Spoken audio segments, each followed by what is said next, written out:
peace and blessings.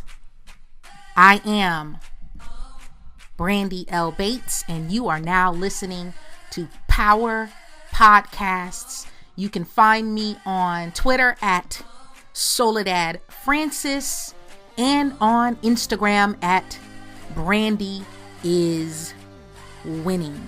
Again, most of these podcasts can be found on YouTube, hashtag Power Podcasts archive, but be sure to listen to them when you can here on iTunes and Podomatic.com and SoundCloud, because many of them are being deleted by YouTube. So they are time sensitive. Again, get them while you can, while they are hot. Subscribe to us on iTunes, Power Podcasts, and on SoundCloud if you're on SoundCloud, or Podomatic.com, brandibates.podomatic.com. So glad to have you here. Today we're talking about creating your greatest version. As we enter into 2018, I beg of you to boss up. I beg of you to boss up. Trust your journey. Trust your journey and love it. I've said it before. I'll say it again because it bears repeating. You weren't born where you were born by accident. You were not born who you are, what you are, by accident. It was on purpose. And you were destined to come here, and you were destined to do great things. I just believe that. I don't believe anyone was born and destined to collect shopping carts in the parking lot at Target, or to be destined to live the rest of their lives in the rat race in a 2 foot by 2 foot cubicle for the rest of your life. I believe you were destined for wealth and prosperity and happiness. I believe you were destined for good health, and I believe you were destined to change this world in fundamental ways, although you may not see it in your lifetime. If you're listening to this, there's something within you that knows beyond a shadow of a doubt that you came here to wreck shit. So trust your journey, the good and the bad, the negatives, the ups and the downs, the trials and the tribulations, the bad relationships, the breakups, the divorces, the layoffs, the bankruptcies, the sickness, the disease, all of them, all of your testimonies and your tests and your trials are there to serve you. I'm going to just touch on a few concepts today in creating your greatest version, some things to keep in mind. Number one, the power of reverse engineering your success. Reverse engineering your success. And what that means is you basically have to have a list of goals. You have to have a vision for your life. When you have goals, they're just woo-woo mythical ideas out in the ether until you write them down. When you write down your goals, they then become solidified and they become a vision. And when you reverse engineer your vision, essentially what you say is, in 10 years, this is where I want to be. You start with the end in mind. You start with the end goal of, I would like to become this successful neurosurgeon or attorney or wealthy real estate mogul, or whatever it is that you want to become and what you may want to do. You may want to be a famous healer who gives the cure to cancer and the cure to HIV/AIDS and the cure to all of these so-called chronic incurable diseases. You came here to do that. And so you say, in 20 years or in 30 years, this is what's going to happen. Or, in 15 years, I'm going to donate all this money to starving children in Haiti, or whatever your goal is, okay? Insert your vision. And you operate from the end point forward. So if you know that in the next 5 to 7 years, you want to be married with X amount of children, or you want to weigh a certain amount, or you'd like to be on television or film, you'd like certain number of published books, what have you, then you say, what will I have to do to get to this point? To get from point Z to A, yes, I said it backwards on purpose. To get from point Z, my end game, to where I am now, what are all the steps that I'm going to have to take? What will be required of me? That's the idea of reverse engineering. And you work that shit. You work that reverse engineer plan. And it starts with no longer being distracted by distractions. It starts with preferring results over empty, vacant social media notifications. It's preferring to see the needle moved in the direction of your dreams over a pat on the back or what someone thinks about you or what people say about you, if that makes any sense. So reverse engineer your success. Look at the things that you have done right. Look at the accomplishments that felt the most groundbreaking for you. Take a good hard look at your life. You may have graduated from high school, or you graduated from college. Maybe you were the first person in your family to attend college. Maybe you got married and stayed married. Maybe you were laid off your job and you created your own business. And it may not be this huge conglomerate of a company, but it's paying the bills, right? What were your successful accomplishments? What have you done already that worked out?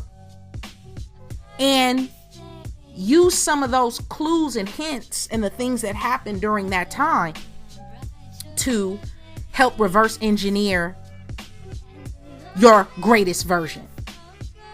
So I beseech you, leave your the weak version of yourself in 2017. Balls to the wall. The complaining, the bitching, the bickering, the excuses, because a lot of us, we love excuses. We love to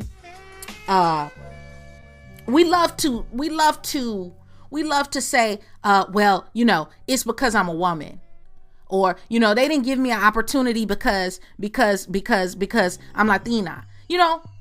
That's an excuse. And it's an excuse because we've seen women and Latinas, or again, you fill in your excuse blank. We've seen them handling their business and making things happen. So you can't use that as an excuse. And I'm saying you have to learn how to really call yourself on your own bullshit. Because sometimes when other people call you on your bullshit, you call it hating. And just because somebody is not feeling your work or feeling you or feeling your style or feeling your vibes doesn't necessarily mean that they're hating. There are a lot of haters out there, and there are some that just generally are hating for no reason, and they really don't even know you. But I am talking about good, constructive, solid, constructive criticism towards yourself. And that leads into my next bullet point, and that is study the game and listen to the pros. Study the game and listen to the pros. Pablo Picasso once said, learn the rules like a pro so you can break them like an artist. How many of you know all artists, all the greatest artists, they steal? The greatest artists, the greatest architects, the greatest coders, they steal. You may have heard the phrase steal like an artist. Bill Gates, he ripped off Steve Jobs' whole idea.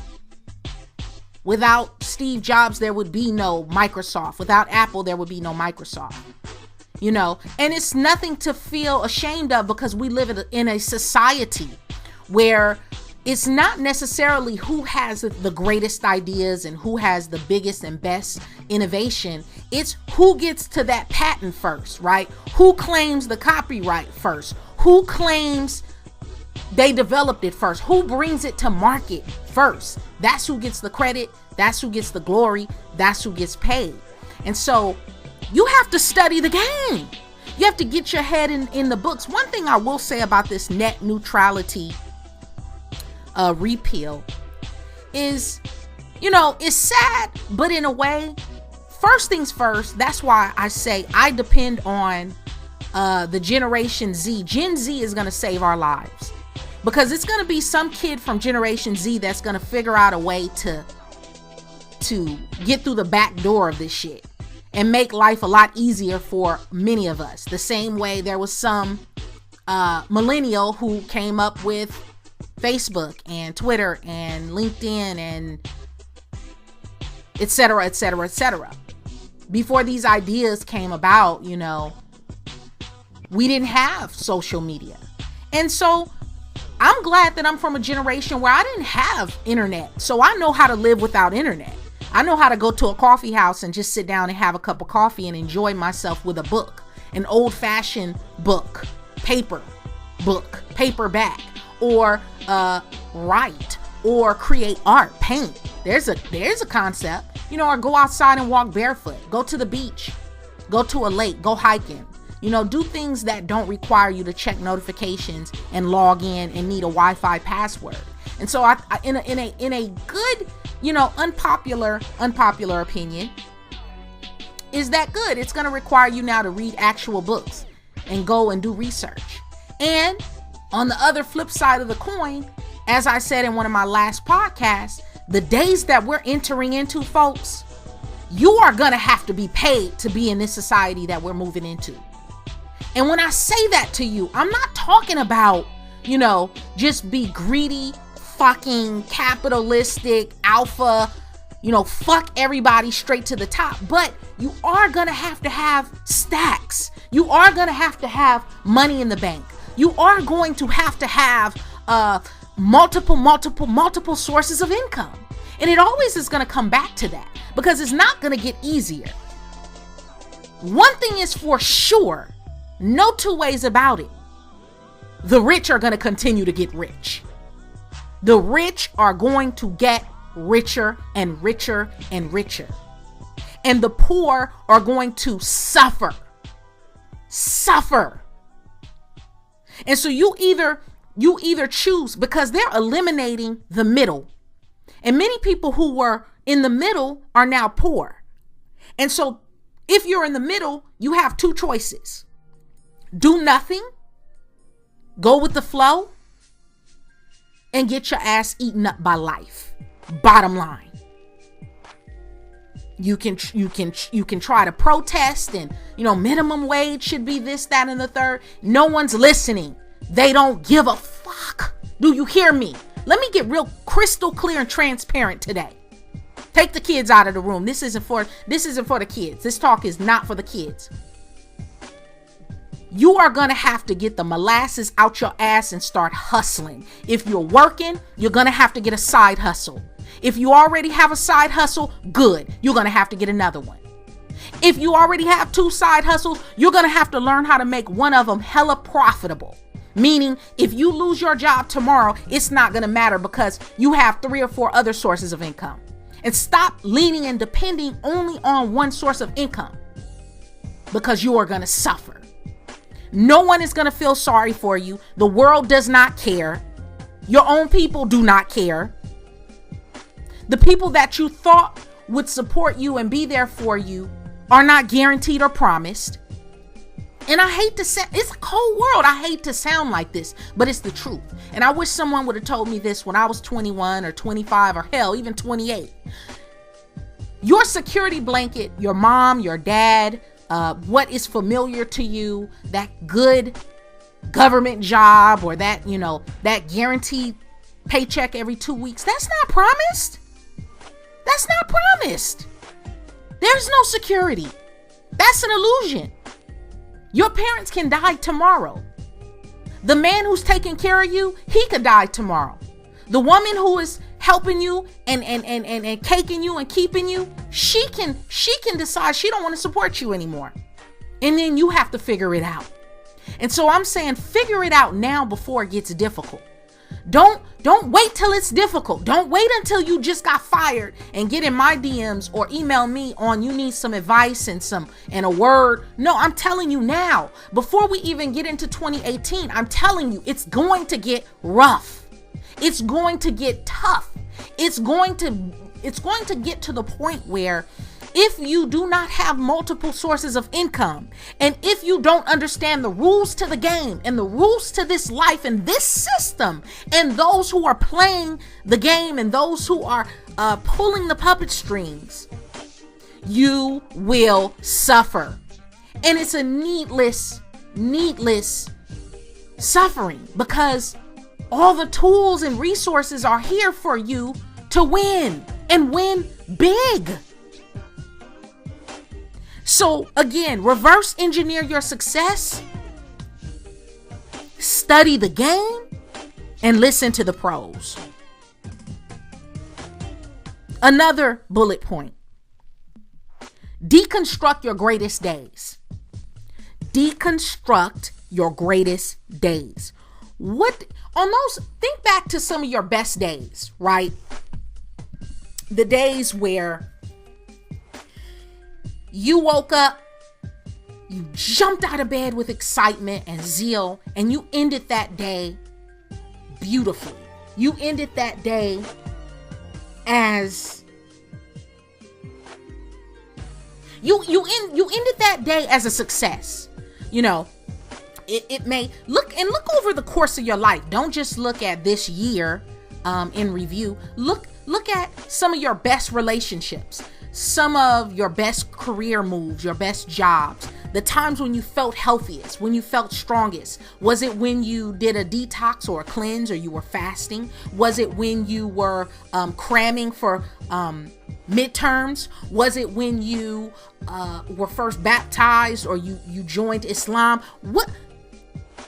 Deconstruct your greatest days. What did you eat on those days? Or that perfect day, what did you eat? How did you eat? What were your morning rituals like? Did you get up and pray and meditate? Speaking of which, for those of you who like little apps and things, a really great app to pick up is Pep Talk. Pep Talk. You can go and grab it on iTunes or on your Androids, but it's called Pep Talk. PEP Talk. It basically pulls a lot of speeches from various motivational speakers, but you can have it to where it'll send you a talk every morning to help your morning ritual. My 5 a.m. club, where you at? My 5 a.m. club, who gets up every morning at 5 a.m. and you pray and you meditate and you have your miracle morning, and you go to the gym. You know, you get your cardio in, you get your taekwondo in, you get on the treadmill, right? Or whatever you have to do. What was your morning ritual like on your greatest day? What was your sleep schedule like? Were you skirting by on like 3 to 4 hours of sleep? Or did you get a full 8 to 10 hours of sleep? Were you rested? Or were you just, clicking on all cylinders and you really didn't remember the last time you slept? And most importantly, what was your mindset like? Think back to all of your greatest days. What was your mindset like? Were you in love? Were you in a relationship? Were you single? Were you trying to prove a point to your ex? Was it your wedding day? Was it the day you had your first child? Was it the day you found out what your purpose was? So again, learn to deconstruct your greatest days. And again, those are clues and hints as to creating your greatest version. Because basically what you're doing is you are carving away all of the weak aspects of you. You're shaving off all of the excuses, and you're trimming off the dead end, you're trimming off the split ends of negative people, toxic relationships, no good ass, dead weight ass people who serve you no good. And you're all you're doing is leaving the unfinished, purposeful, beautiful essence of who you are. So again, reverse engineering your success. Study the game and listen to the pros. Deconstruct your greatest days. My next bullet point. Dissect yourself. Dissect yourself. Examine your quirks. Examine your idiosyncrasies. Examine your strengths and weaknesses. Take stock of what pisses you off. I mean, what gets you piping fucking hot, right? What do you love? What do you love? And I'm not talking about, you got to really get sincere with yourself. And I'm not talking about who you are in front of the people at your church, or who you are in front of your in-laws, or who you are to your children or to your parents. I'm talking about who you are behind closed doors. Because who you are behind closed doors is who you actually are. Those of you who are, you like to drink. Who do you become when you are intoxicated? Or when you are under the influence of a psychotropic herb, or you're under the influence of a hallucinogenic. That person who you truly wish to be, deep down, who you are behind closed doors, I am saying to you, is an aspect of your greatest version. Now, I'm not talking about those of you who get sloppy, sick drunk, and cuss people out, and you're in the parking lot with your shirt off, wilding. No, I'm talking about those of you who, when you're under the influence, you're happier, you're more loving, you are jubilant, the sky is the limit, and you're thinking about life and all the endless possibilities. You have ideas coming out your ass, right? And you just ready to go conquer. That is a clue and a hint of your greatest version, your next 3.0 or 4.0. And so I'm saying to you, if you're at your version today is at 1.0 or 2.0, when you dissect yourself, you're going to examine the things that make you a better person. And as I've said in past podcasts, your comfort zone is often, though it might feel good, it feels good, it feels warm, it feels comfortable, it feels just right, it fits just right. It doesn't serve you. Unfortunately, when you're in your comfort zone, you're never growing. The comfort zone is meant to be basically a rest area. So the comfort zones in your life are meant to be your rest havens until you get to the next journey, where it might be rocky, it might be unfamiliar. A lot of times it's uncomfortable, it's painful, it might be a little tight, it might be a little, it might be a little scary, but you're learning and you're growing and you're stretching and you're expanding. That's where you want to be. And so as you begin to take off and strip away the things that, what is it about you that makes you you? And what is it about you that you go harder on things or ideas more than anyone else? Because again, that is a hint and a clue to move you closer to your greatest version. My next bullet point. The power of 66. It takes 66 days, folks, to build a habit.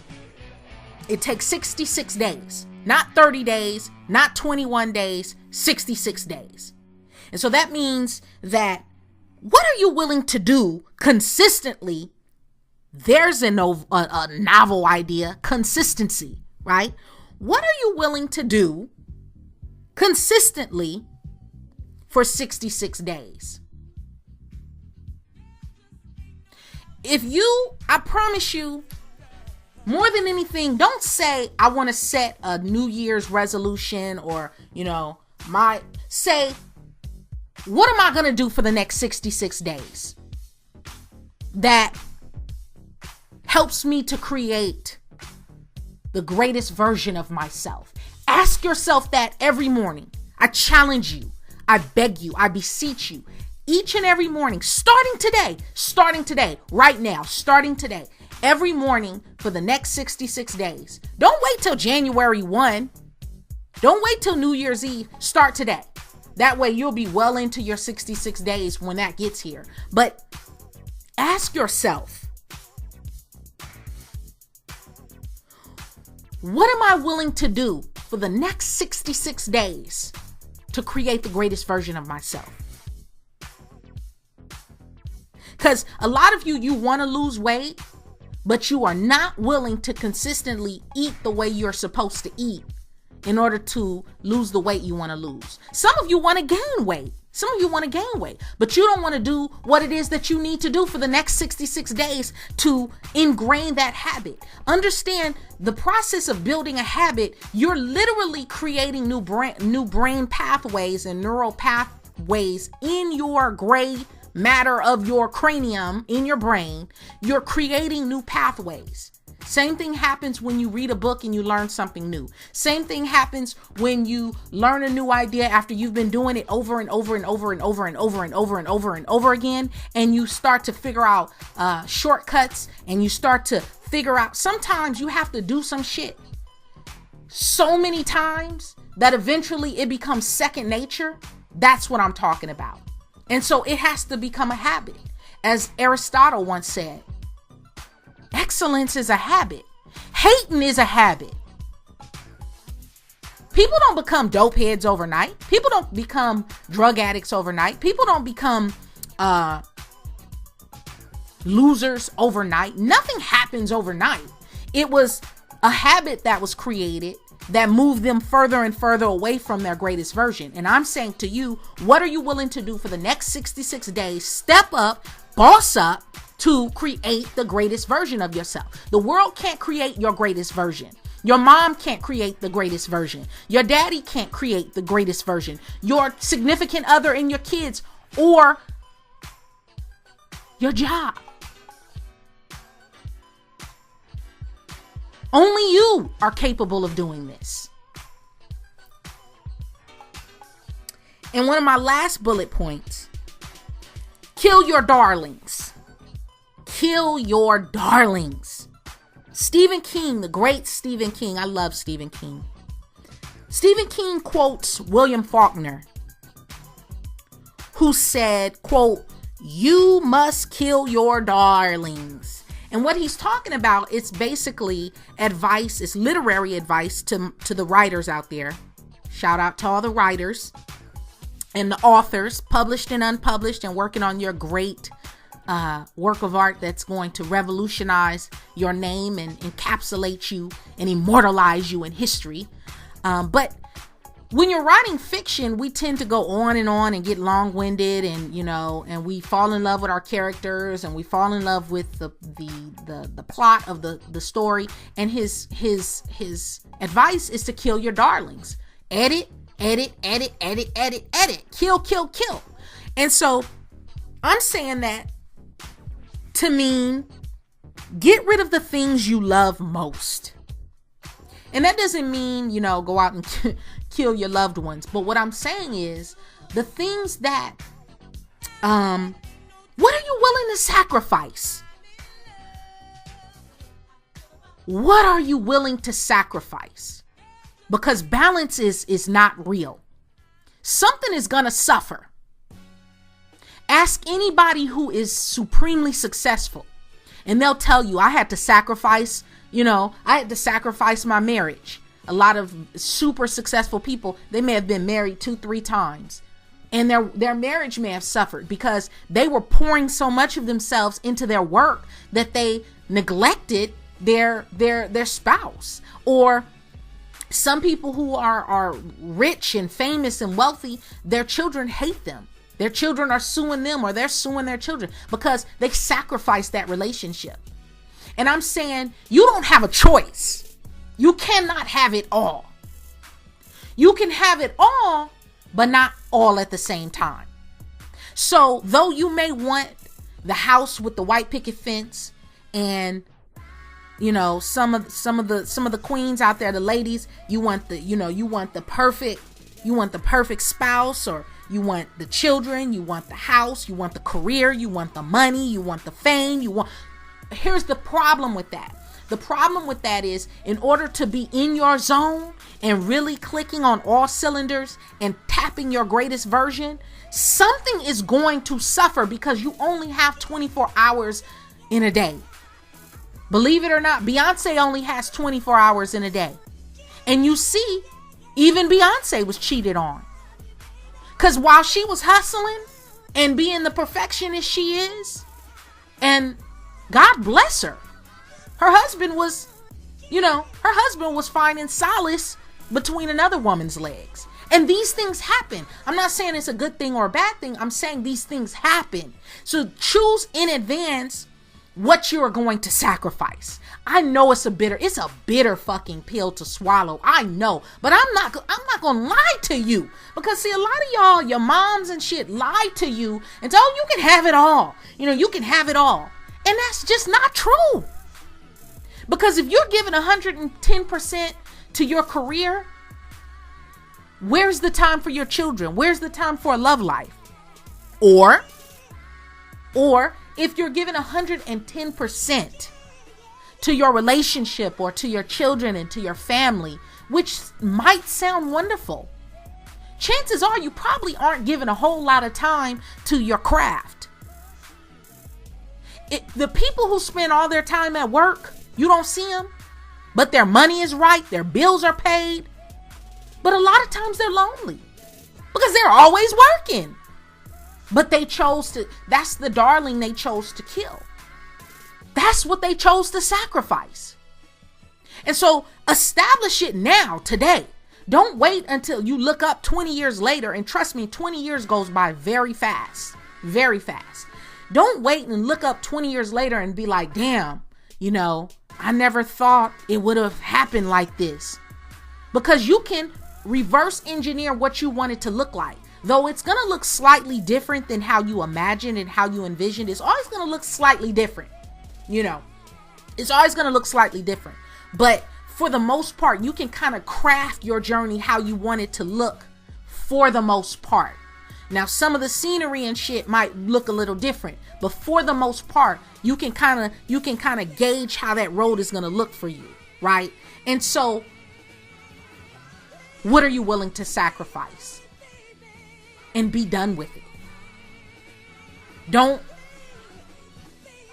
hanker and harbor over it, the fact that that's what you sacrificed. Cut it and do it fast and be done with it. And so, see, that's why you don't have a whole lot of time for the bullshit. You don't have a whole lot of time for he skinning and grinning with people who aren't doing shit, because life is really, really short and you have moves you need to make. There is shit you need to be doing.